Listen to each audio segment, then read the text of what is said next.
Sa gitna ng mabilis na pagbabago sa mundo, nananatili ang ating misyon, ang ibahagi ang mensahe ng hindi nagmamaliw na pag-ibig ni Hesukristo para sa lahat.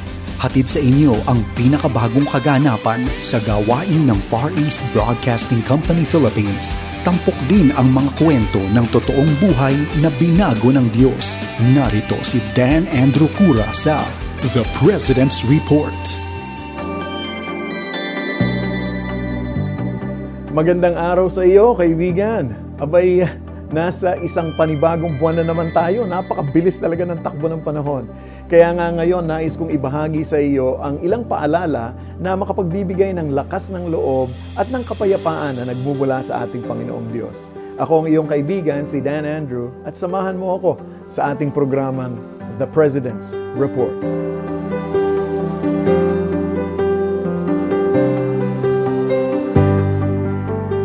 Abay, sa ngayon ay higit isang taon na nating nararanasan ang pandemya dahil sa COVID. Ang linggo-linggong quarantine at lockdowns, mga krisis sa kalusugan at kakulangan sa serbisyo medikal, mga suliraning pang-ekonomiya at ngayon nadagdagan pa mga issue sa politika. Marahil, lahat tayo ay apektado na sa iba't ibang aspeto ng ating buhay. Ngunit nangangahulugan din ito na sa higit isang taon, patuloy tayong lumalaban sa kabila ng mga hamong ito. At tayo'y napakapalad dahil muli tayong ginising ng Panginoon ng isa pang araw para makasama natin ang ating mga mahal sa buhay. Ngunit gayunpaman, hindi natin maitatanggi na minsan tayo'y mapapagod. Tao lang tayo na may mga limitasyon. At naalala ko tuloy ang mga linya ng isang awitin na nagsabing ganito, "Weary traveler, restless soul.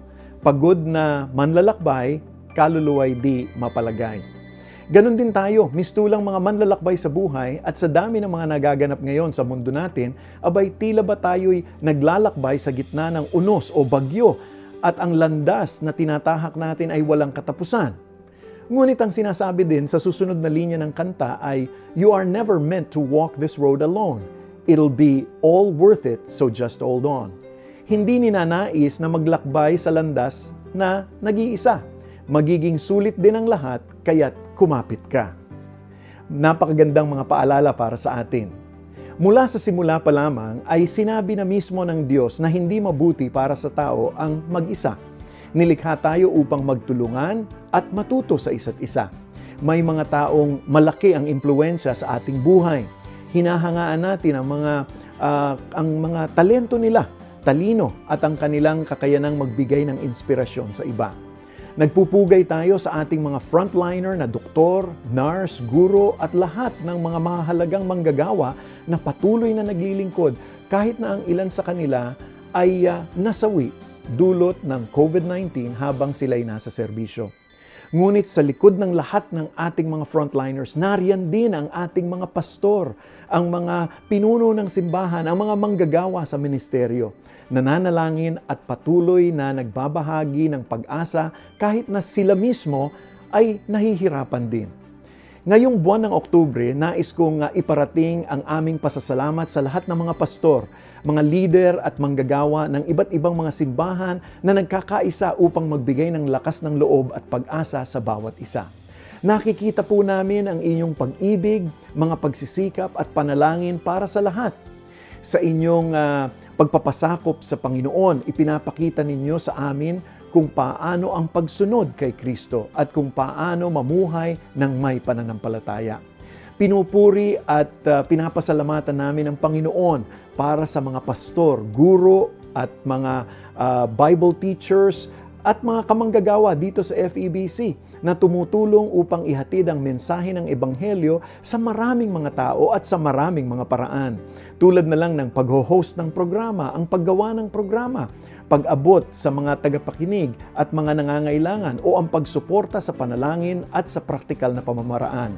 Sa pamamagitan nila, ang salita ng Diyos ay naririnig sa daang-daang mga wika upang maintindihan ng milyong-milyong mga tao.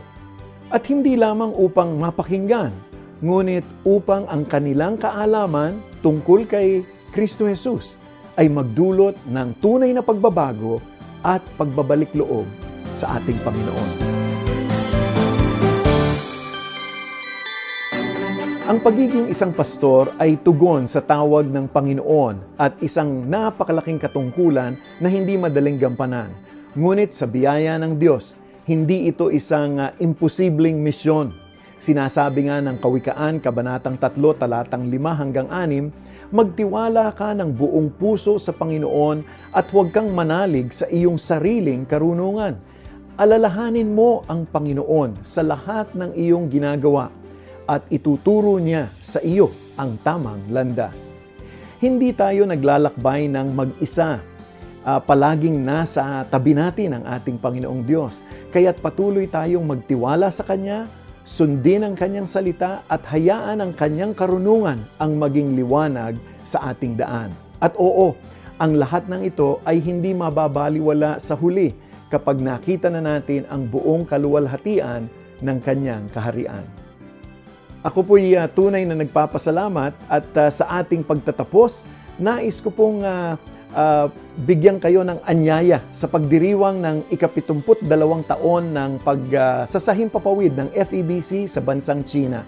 Mapapanood ito sa ating Facebook Live sa October 16, Sabado, alas 4 ng hapon.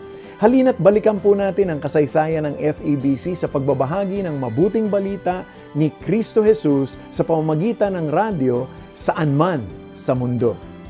Maraming salamat po sa iyong pakikinig. Ako si Dan Andrew para sa The President's Report.